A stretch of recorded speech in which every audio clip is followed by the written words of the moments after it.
côté des États-Unis encore, est-ce que les entreprises chinoises sont solubles dans le marché américain?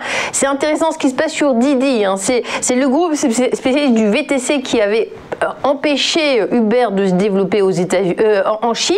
Donc un groupe qui a 15 millions de chauffeurs, 493 millions d'utilisateurs actifs, sauf que le titre a fortement dévissé à Wall Street hier.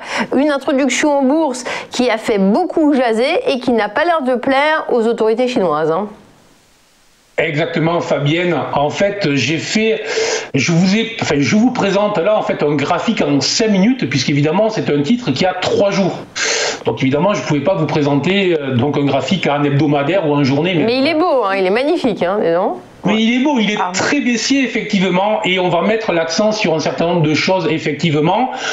Titre chinois qui s'introduit à la bourse de Wall Street, et en fait on va constater que les autorités chinoises ont peu apprécié son empressement à réaliser son introduction à la bourse de Wall Street, alors que les régulateurs chinois essayaient justement peut-être de ralentir cette introduction ou de la freiner. Voilà.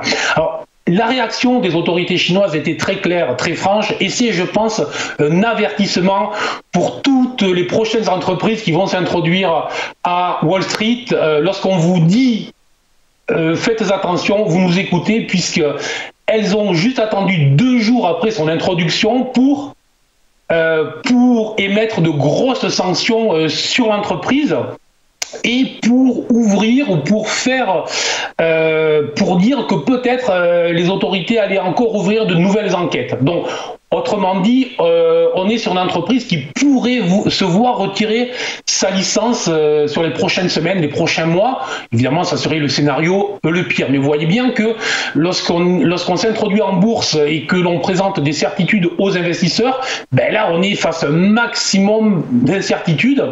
Alors, la morale de cette histoire, c'est quoi? C'est que c'est bien beau de vouloir profiter du miracle chinois, de ces entreprises fabuleuses, de son marché extraordinaire, mais on reste soumis à de lourdes incertitudes, notamment des incertitudes politiques. Et nous, en tant qu'investisseurs, les incertitudes politiques, c'est ce que l'on aime le moins, puisqu'évidemment, c'est ce que l'on maîtrise le moins.